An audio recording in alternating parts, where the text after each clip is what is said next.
Brownie, a couple of years ago we come here and you were building a team. Last year we come at the start of the year and you said, I've got a couple of boys that go all right. Tell us a little bit about last year, 2023. Last year one of my boys, Ashton Harris to be exact, won the welterweight ISKS junior title. And that set us off on a really good path. Last year we had 40 fights, which is a lot of fights. We had a good win-loss record. You guys were there at our last tournament in Auckland where Ashton got dropped. But you know, can't win them all, and you learn from that experience, yeah. This year, it's 2024. I want us to be our year. I know everyone says that, but I mean it. I have the passion, they have the passion, and we're just going to do everything we can to put our best foot forward this year. Well, just looking around, the numbers have just increased exponentially since last year. I think, to be honest with you, results speak. You know, when Romeo won his first one, they were like, fluke. And then Ashton won his. Okay, maybe not a fluke. And then we started developing good young fighters. We were going to tournament with 5 fighters, coming back with 5 wins. Now, they were only minor tournaments, but as a win is a win in anyone's book, am I right? And then we were having 4 wins, 3 wins, and we go to compete. And if we win, well, you know, if we win, it's every coach's dream. And then we bring those winners back here, and they in turn feed these guys. You know, everyone feeds each other. The other thing that I noticed about the MATARIKI gym is you've got a great following. Like when you go to the fights, you don't just take the fighters, you take a crowd with you. Well, that's a good point. I think I try and encourage the parents and the brothers, the sisters, the aunties, the uncle. I mean, you go to a strange place, they're only going to chant for their own, aren't they? So sometimes 4 make more noise than 50. Hey, it just depends on how passionate you are. And my people are really passionate. You know, they know you win some, they know you lose some. There's no pretense there. But we work hard. Tony, we work really hard.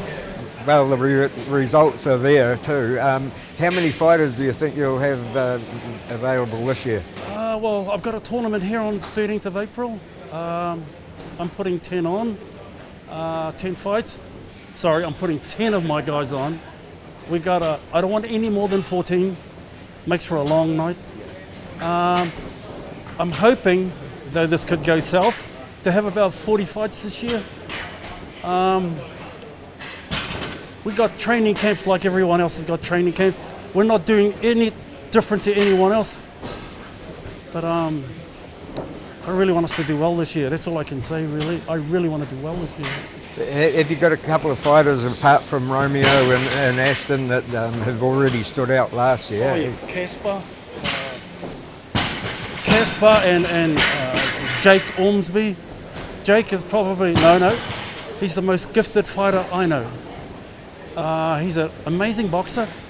He's one of those kids that could go away from the sport for a year and come back and like he'd never left. He's that kid.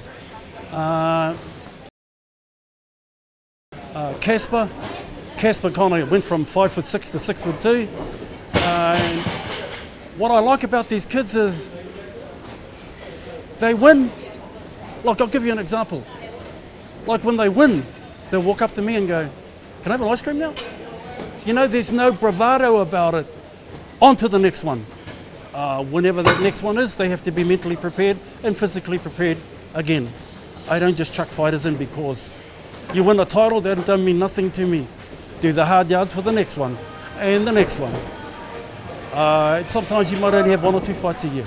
Is your team made up of a lot of young fighters, or is it a mixture across the board? Mainly young guys. Which is good for the future. Yeah, and it is, and again, I no pretense.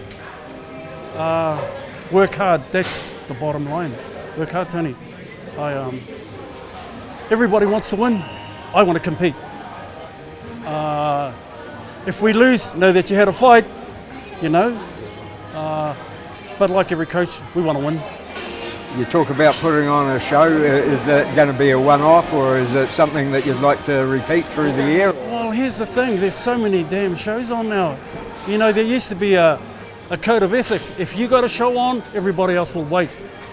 Now they, you know, and is it going to be, I don't know. I was going to have a show at the end of April, but there's shows on the 20th of April, but there's shows on. So we thought 13th, stuff it, let's go for it. Right? We don't put our foot down, we're never going to say when. So if this one's successful, then we'll do it again. We've got some big clubs coming. Cars Morrison from ETK, he said he'll send me some fighters. We got some from Tarong, we got some from Waihi, from all over. And I think because of the results, we're having some of the clubs want to get on board. They might be only minor fights, but a fight's a fight. Right? You've got to start somewhere to get somewhere. Oh, well, it looks like you're going somewhere, Brownie. You did last year, and I'm sure it's going to continue this year. I appreciate your time. Thanks for talking to us. Thanks, Rob. Cool. That's all right. Appreciate your time. I know how busy you are. All good, mate.